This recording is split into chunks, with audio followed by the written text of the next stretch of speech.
Salam rahayu, salam sejahtera, salam budaya. Assalamualaikum. Halo dulur, mudah-mudahan sehat selalu nggih, lancar selalu rezekinya dan selalu dalam perlindungan Tuhan Yang Maha Esa. Amin. Dulur, tayangan kali ini saya akan membahas mengenai mengapa ada pantangan berdagang di Jawa. Alasannya itu apa? Monggo disimak nggih dulur.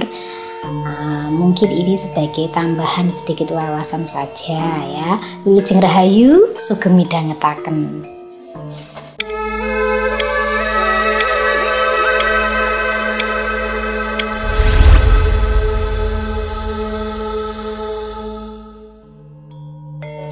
Dulur, saya pernah bahas mengenai pantangan dalam berdagang. Dan itu juga ada beberapa yang menanyakan, memangnya kenapa kok ada pantangan berdagang? Kan setiap orang itu boleh berjualan, setiap orang itu berhak mau usaha dari apapun, salah satunya jalur dagang. Nah, begini dulur penjelasannya. Memang pantangan di Jawa itu punya akar spiritual dan budaya yang dalam. Sebenarnya bukan berarti orang dilarang berdagang, tetapi ada aturan batin atau etika tertentu ya. Nah, kalau dilanggar ini bisa jadi pamali ya kalau dilanggar, karena dipercaya bisa bikin rezeki seret atau usaha tidak langgeng. Nah, mengapa ada pantangan berdagang ya? Salah satunya dulur, karena berdagang itu dianggap sebagai ngadu nasib dengan banyak orang. Dalam kejawen dulur, setiap usaha itu menyangkut energi rezeki antar manusia. Orang yang berdagang dulur, itu harus punya hati yang bersih, tidak serakah, tidak menipu. Maka muncul pantangan seperti ojo dagang yen atimu durung resik. Maksudnya itu adalah jangan berdagang dulu kalau hatimu belum bersih. Karena kepercayaannya begini dulur, orang yang berdagang yang hatinya kotor itu cepat laku tetapi juga cepat hancur. Berbeda dengan orang yang mengawalinya dari wadah yang bersih, maka meskipun sedikit tetapi membawa berkah dan bisa mencukupi apa yang menjadi kebutuhannya. Langgeng, awet. Pernah tahu nggak dulur, orang jualan nggak begitu terlihat rame, tapi dari dulu tetap jualan, nggak tutup. Ada juga yang jualannya itu rame membludak sekali, tetapi tidak lama, sebentar terus kemudian tutup. Ya bukan berarti orang yang dagang seperti itu terus hatinya kotor, enggak dulur.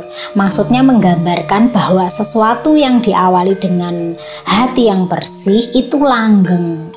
Sedangkan orang yang hatinya kotor itu kan melakukan hal-hal yang curang, rame, tetapi ya itu tadi tidak langgeng. Karena lama-kelamaan ya sesuatu yang busuk itu pasti tercium. Tetapi hal itu pun zaman sekarang tidak bisa dijadikan sebagai patokan juga dulur. Karena musimnya memang seperti ini.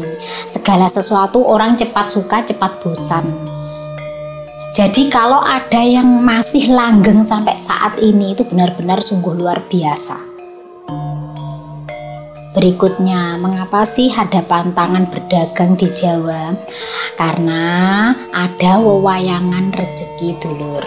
Nah, setiap orang itu punya jalurnya, jalur rezeki yang berbeda-beda.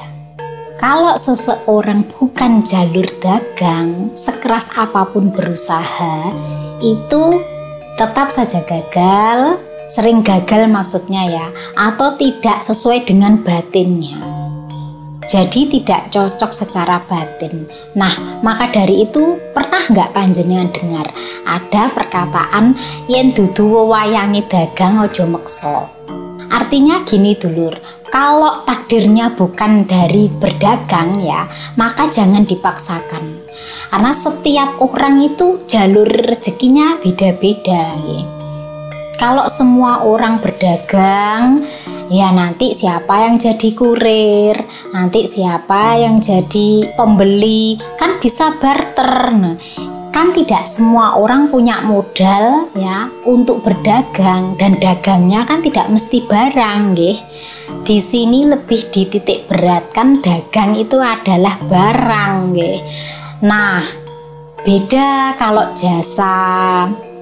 Jasa itu kan banyak sekali, mungkin bisa jasa laundry, jasa les privat, jasa konsultan, atau jasa-jasa yang lainnya. Gak mesti harus jualan berupa barang nggih. Lek kuwabeh bakulan barang, maka alat tukar itu sudah tidak berfungsi lagi genek gunane. Nah, dan tidak semua orang itu juga pandai berdagang ya. Sing pinter ngomong ya dagangane cepet laris. Lek cuma diam saja ya, nggak begitu pinter ngomong ya, begegek dagangane. Maka dari itulah dagang kuwi pawaan nggih. Walaupun setiap orang bisa kok berdagang, ya bisa, tapi rezekinya orang itu tidak harus selalu dari berdagang. Dalam takdirnya orang itu kan masing-masing rezekinya. Kemudian mengapa ada pantangan berdagang di Jawa? Nah, ini karena etika spiritual dulur. Berdagang itu tidak boleh hanya soal untung dan rugi saja. Dalam filosofi Jawa, berdagang itu ibarat ngawulo marang liyan. Maksudnya melayani sesama. Jadi kalau hanya niat mengejar uang tanpa melayani, niat melayani gitu lur. Nah, itu dipercaya rezekinya itu bisa mblarak. Istilahnya gini dulur, seperti daun kering yang tertiup angin, hilang begitu saja.